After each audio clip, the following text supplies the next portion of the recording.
Winter is here. I know what I must do.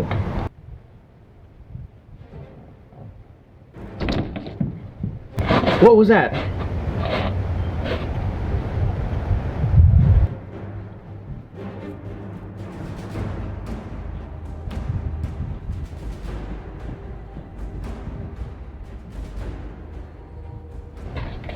Must just be the wind. Yo, what's happening? Welcome to the Meads and Meals of Skyrim.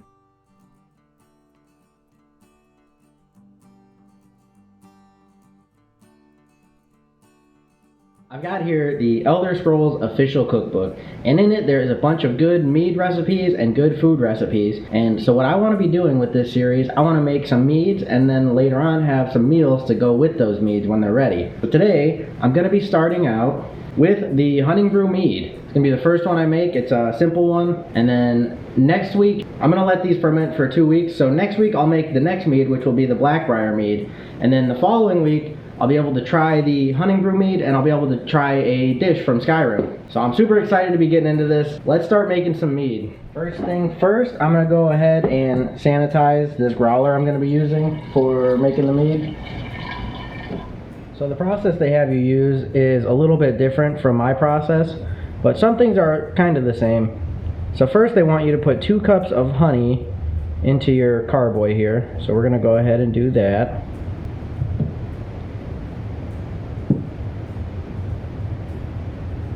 Oh, that's a mess. That's going to be a mess. A sticky mess. I should have used a funnel or something.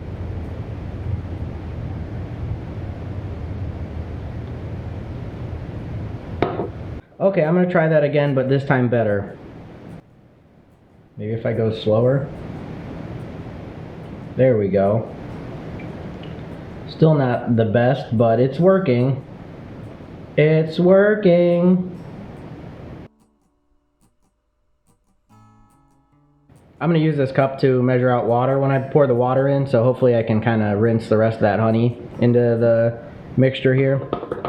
Next up, 4 cups of water are going to boil, and then we're going to pour that on top of the honey in the carboy. We're going to have a little bit of honey in this water when we boil it, but it'll be alright. It will be fine. It's all going in the same place anyway.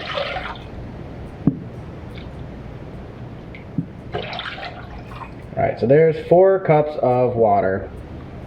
Gonna let that get to a boil.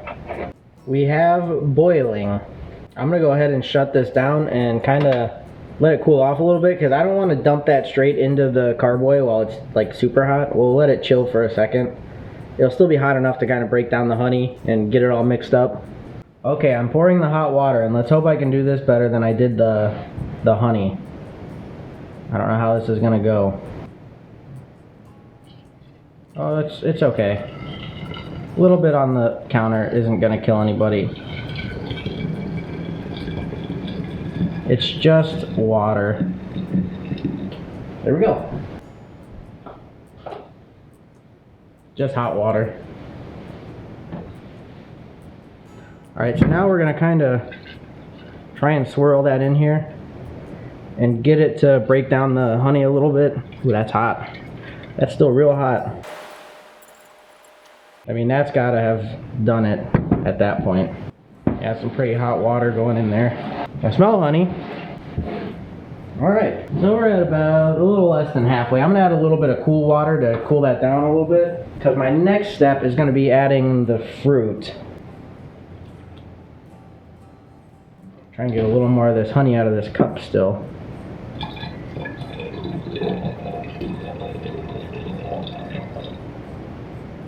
There's a little bit going out. Don't want to cool it down too rapidly, because then you could have some problems with the glass.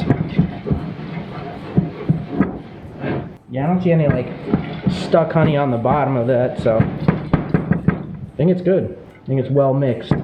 1 more cup of cool water, I think, and then I can add my fruit.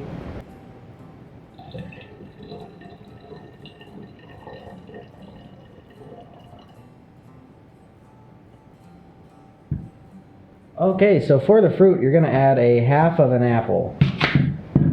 So I'm gonna cut it like that, and then I'm gonna cut it into pieces like this. That can go in there. Maybe cut them even a little more. Let's see how those, oh, those will fit. I'm gonna break them in half though, maybe. Gonna cut them even smaller. I just don't want them to get stuck in there. That's always a pain. Getting your fruit stuck in your carboy always sucks. So I'll cut them nice and small. That ought to do. So half an apple going in.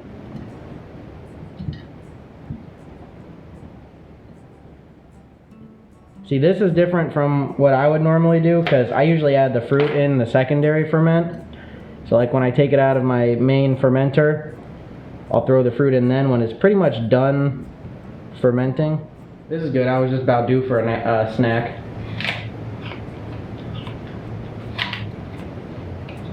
Red delicious. That is quite delicious. Next up, a tablespoon of that culinary lavender. That's an interesting smell. Yeah, that's definitely interesting. I don't think I've ever had anything with lavender in it. I never really thought to eat it. I always thought of it more as like a, you know, a smelly thing. Something that you just smell. Now how am I gonna get this in there?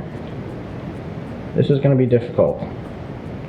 We'll see how oh fudge, it's getting everywhere. Oh good God. Half of it's on the counter. So I'll go ahead and add like a little scoop more. I don't know what else. Like, I bought this whole bag just for this mead. Maybe I'll make the mead again, but like you have to buy this whole big thing of it to use 1 tablespoon. That's definitely an interesting smell. It's not really what I was expecting. I would say that it doesn't really smell like lavender. It kind of smells a little bit more piney. A little bit more like a juniper berry or something like that. But that's in there now. So we got apple, we got lavender. It's all getting mixed in there, which is good. Next thing, an inch of ginger, which that's a little bit much. I'm gonna probably break that in half. And that should be just about the inch that I need. All right, yeah, that's good. So yeah, just about that much ginger. They say to peel it and slice it thin. I don't know, how do you peel a ginger? Guess maybe like I don't know. I don't know how you'd go about that. I may just end up cutting it thin and putting it in like that, because I don't know how I'm going to peel that. Yeah, even if you had like the carrot thing that you use to take the skin off a carrot, I don't know how you would even use that on such a little thing like that. So I'm going to cut this up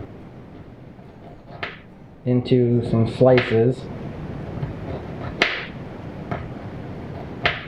And we'll throw it in there like that. That's good enough, right?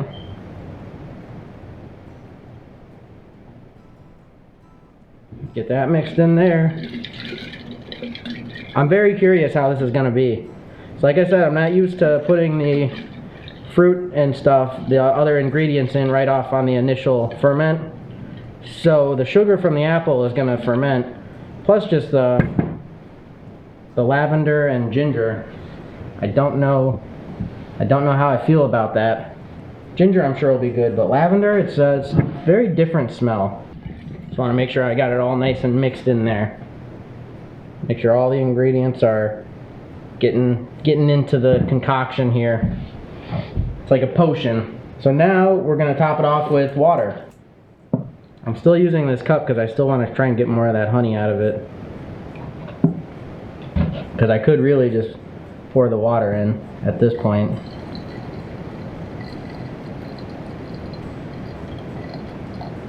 I mean, it's coming out a little bit, and a little bit.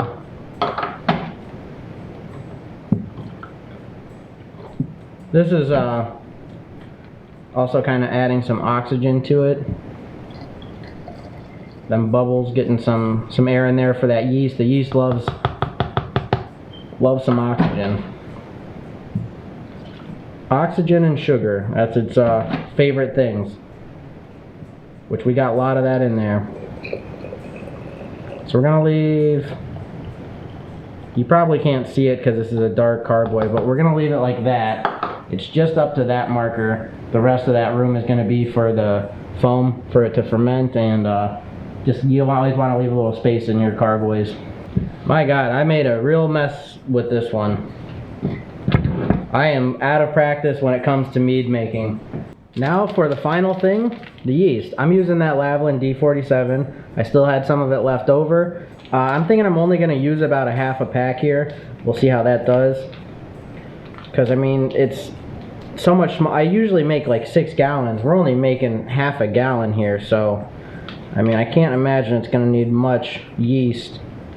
And on top of that, the stuff reproduces pretty rapidly, so we'll just pour.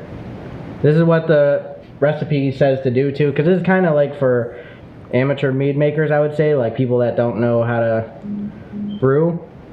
These are like the kind of instructions they're giving. Because generally you'd want to like start this in some warm water with some sugar, honey, whatever you're using. But here we're just gonna go ahead and throw it on in there. Try and get it mixed in if I can. There we go. The old swirl method, man. It works wonders. Swirl and tilt.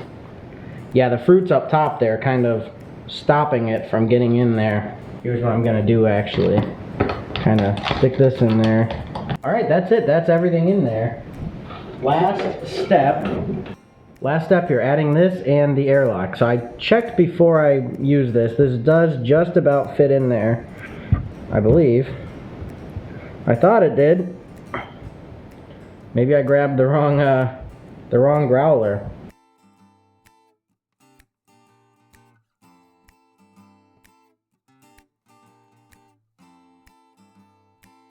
Okay, so there is a problem. The carboy does not actually fit, or I mean the bung does not actually fit into this carboy. I could have swore it did.